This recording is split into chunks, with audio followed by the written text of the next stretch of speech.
आज है 9 अगस्त दिन शुक्रवार। बात करते हैं पहली बड़ी खबर।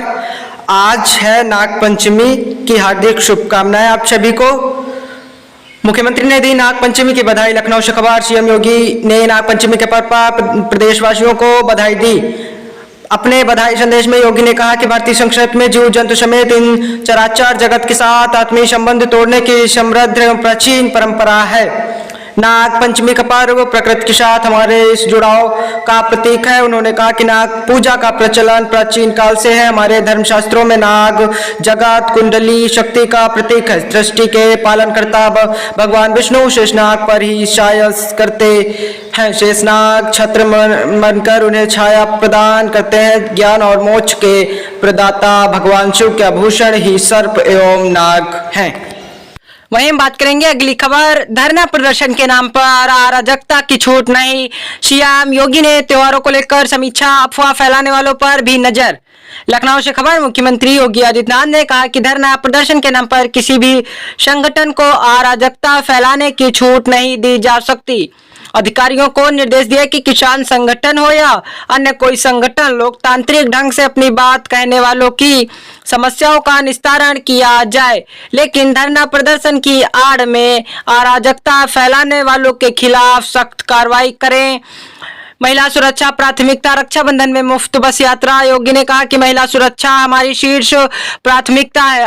आगामी 19 अगस्त को रक्षाबंधन है। कुछ अराजक तत्व माहौल खराब करने का प्रयास कर सकते हैं, इसलिए पुलिस की पेट्रोलिंग बढ़ाएं। रक्षाबंधन पर 18 अगस्त की रात्रि से 19 अगस्त की रात्रि तक परिवहन निगम की बसों में महिलाओं को निःशुल्क यात्रा की सुविधा मिलेगी। वहीं हम बात करेंगे अगली खबर।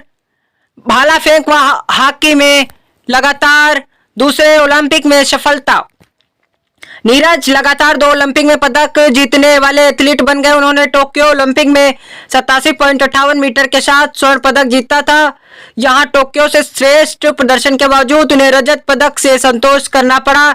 इसका कारण पाकिस्तान के अरशद नदीम रहे, जिन्होंने 92.97 मीटर दूर भाला फेंककर नए ओलंपिक रिकॉर्ड के साथ स्वर्ण पदक जीता। इन 2 पदकों के साथ भारत के इन ओलंपिक में पदकों की संख्या 5 हो गई है। नीरज ने इस ओलंपिक में देश को पहला रजत दिलाया है। हॉकी में यह भारत का ओलंपिक में कुल 13वां पदक है। भारतीय हॉकी टीम ने ओलंपिक में अब तक 8 स्वर्ण एवं रजत और 4 कांस्य पदक जीते हैं। वहीं हम बात करेंगे अगली खबर। पेरिस भारतीय हॉकी के दिन बहुरे हैं। लगता है कि गौरवशाली इतिहास का रिप्ले शुरू हो गया है। 3 साल पहले टोक्यो में पोडियम पर आने में 41 साल लग गए थे, लेकिन भारतीय कप्तान हरमनप्रीत सिंह के लड़ाकों ने पेरिस में लगातार दूसरे ओलंपिक में पदक जीतकर फिर से सुनहरे दिनों की याद ताजा कर दी है। इससे पहले 1972 में अंतिम बार ऐसा हुआ था कि जब हमने लगातार 2 ओलंपिक में पदक जीते थे। वर्ष 92-72 के म्यूनिख और 1968 के मैक्सिको सिटी के ओलंपिक में भारत ने लगातार 2 पदक जीते थे। वहीं हम बात करेंगे अगली खबर। प्रधानमंत्री मोदी ने कप्तान हरमनप्रीत सिंह से फोन पर कहा, सरपंच साहब आपको व टीम को बधाई। नई दिल्ली से खबर। प्रधानमंत्री नरेंद्र मोदी ने कांस्य पदक जीतने के बाद हॉकी टीम से फोन पर बात कर सभी सदस्यों को बधाई दी और साथ में भारत माता की जय के नारे भी लगाए। पीएम ने टीम के कप्तान हरमनप्रीत सिंह को सरपंच कहकर संबोधित किया। हरमनप्रीत को ओलंपिक में कमेंट्री के दौरान सरपंच का नाम दिया गया था। पीएम ने कहा, हमको याद होगा मैंने टोक्यो में कहा था कि अपने पराजय की पूरी श्रृंखला को तोड़ा है और अब आपके नेतृत्व में और पूरी विश्वास है कि अब हॉकी का पुराना स्वर्णिम काल फिर से आप लोग वापस लेकर आएंगे। टीम ने एक स्वर में कहा, बिल्कुल लेकर आएंगे। ले चुके गोलकीपर पीआर श्रीजेश को नई जिम्मेदारी सौंपते हुए कहा कि अब आपको नई टीम तैयार करनी होगी। कांस्य जीतने पर पुरुष हॉकी टीम को बधाई। आपका दमदार प्रदर्शन और अच्छी खेल भावना इस खेल के लिए। बात करेंगे अगली खबर। मुख्यमंत्री युवा उद्यमी विकास अभियान 10 लाख युवाओं को बनाएगा उद्यमी। लखनऊ से खबर। सीएम योगी आदित्यनाथ ने शिक्षित और प्रशिक्षित युवाओं को स्वरोजगार से जोड़ने के लिए मुख्यमंत्री युवा उद्यमी विकास अभियान शुरू करने के निर्देश दिए और अपने आवास पर बृहस्पतिवार को उच्च स्तरीय बैठक में सीएम ने कहा कि मूलभूत बजट में सरकार ने मुख्यमंत्री युवा उद्यमी विकास अभियान का प्रावधान किया था, क्रियान्वयन शुरू कर दिया जाए। अभियान के संबंध में एसएसएमआई मंत्री राकेश संचान की मौजूदगी में हुए प्रस्तुतिकरण पर सीएम ने कहा कि यह योजना स्वरोजगार सृजन के प्रयासों में बड़ी भूमिका निभाएगी। एमएसएमई विभाग के प्रमुख सचिव आलोक कुमार ने बताया कि अभियान के तहत प्रतिवर्ष 1 लाख युवाओं को बैंकों से ऋण दिलाकर वित्तीय अनुदान दिया जाएगा। इससे प्रतिवर्ष 1 लाख सूक्ष्म उद्यम स्थापित हो सकेंगे। वर्षों में 10 लाख युवा स्वरोजगार से जुड़ सकेंगे। सीएम ने कहा कि अभियान के तहत सामान्य वर्ग के अलावा ओबीसी, महिला, दिव्यांगजन और एसएसटी, एमएसटी के लोगों को उद्यम लगाने पर अनुदान देने का प्रावधान किया जाए और मार्जिन मनी पर सब्सिडी दी जाए। वहीं बात करेंगे अगली खबर। वक्फ संशोधन विधेयक लोकसभा में पेश विचार के लिए जेपीसी को भेजा। नई दिल्ली से खबर। विपक्ष के भारी हंगामे और विरोध के बीच लोकसभा में वक्फ अधिनियम संशोधन विधेयक और मुसलमान वक्फ अधिनियम 1923 निरसन विधेयक बृहस्पतिवार को पेश किए गए। हालांकि सरकार के अनुरोध पर बिलों की संयुक्त संसदीय समिति जेपीसी को भेज दिया गया। विपक्ष ने बिलों को असंवैधानिक धार्मिक आजादी के अधिकार का उल्लंघन करार दिया और आरोप लगाया कि सरकार इसके जरिए सांप्रदायिक वैमनस्य से फैलाना चाहती है। जवाब में अल्पसंख्यक मामलों के मंत्री किरेन रिजिजू ने वक्फ बोर्ड पर माफिया का कब्जा होने का आरोप लगाया और कहा कि सरकार संविधान के ऊपर किसी कानून को स्वीकार नहीं करेगी। त्रुटिकरण के लिए बिल। अखिलेश सपा प्रमुख अखिलेश यादव ने कहा कि सरकार धार्मिक विद्वेष फैलाना चाहती है। वक्फ में गैर मुसलमान को शामिल करने का कोई औचित्य नहीं है। वहीं बात करेंगे अगली खबर। अब आयोग के जरिए होगी पावर कारपोरेशन में भर्तियां। लखनऊ से खबर है। उत्तर प्रदेश पावर कारपोरेशन में विद्युत सेवा परिषद के बजाय उत्तर प्रदेश लोक सेवा आयोग यूपीपीएससी और उत्तर प्रदेश अधीनस्थ सेवा चयन आयोग के जरिए भर्तियां होंगी। इस संबंध में कारपोरेशन के कार्मिक विभाग ने आदेश जारी कर दिया है। ऊर्जा विभाग में समूह ख और ग की भर्तियां के लिए विभिन्न विद्युत सेवा परिषद बना हुआ है। इसी के तहत तो आदेश में कहा गया है कि ई अधियाचक पोर्टल विकसित कर दिया गया है। इसके लिए संयुक्त सचिव अनिल कुमार को नोडल अधिकारी नियुक्त किया गया है। समूह ख और ग के रिक्त पदों पर भर्ती की कार्रवाई इसी के तहत सुनिश्चित की जाएगी। परिषद खत्म करने पर आयोग को अधियाचना भेजने पर राज्य उपभोक्ता परिषद के अध्यक्ष अवधेश कुमार वर्मा ने आपत्ति जताई और उन्होंने कहा कि एक तरफ चहेते लोगों की लाखों रुपए प्रतिमाह वेतन पर लेटरल एंट्री के तहत भर्ती किया गया। बीमा प्रीमियम पर जीएसटी में कटौती नहीं कर सकती संसद निर्मला। आम बजट व जम्मू कश्मीर के बजट को संसद की मंजूरी। नई दिल्ली से खबर। संसद ने आम बजट, जम्मू कश्मीर के बजट और उनमें जुड़े विनियोग विधेयकों की मंजूरी दे दी। राज्यसभा के वित्त विधेयक 2024-25 तक जम्मू कश्मीर से जुड़े विनियोग विधेयक पर हुई चर्चा का वित्त मंत्री निर्मला सीतारमण ने जवाब दिया। इसके बाद उच्च सदन ने ध्वनिमत से लोकसभा को लौटा दिया। विपक्ष पर निशाना साधते हुए वित्त मंत्री ने कहा कि संसद स्वास्थ्य बीमा प्रीमियम पर लगने वाली जीएसटी माल एवं सेवा कर में कटौती नहीं कर सकती है और हम इसके बारे में निर्णय जीएसटी परिषद ही ले सकती है। सीतारमण ने उच्च सदन में वित्त विधेयक प्रीमियम पर जीएसटी में कटौती करने की मांग की थी। वित्त मंत्री ने कहा कि संसद जीएसटी के तय करने का मंच नहीं है। इस मामले में जीएसटी परिषद में ले जाना होगा। उन्होंने कहा कि स्वास्थ्य बीमा प्रीमियम से मिलने वाली राशि का करीब। वही बात करेंगे अगली खबर। अंतरिक्ष में फंसी सुनीता की वापसी में लंबा वक्त।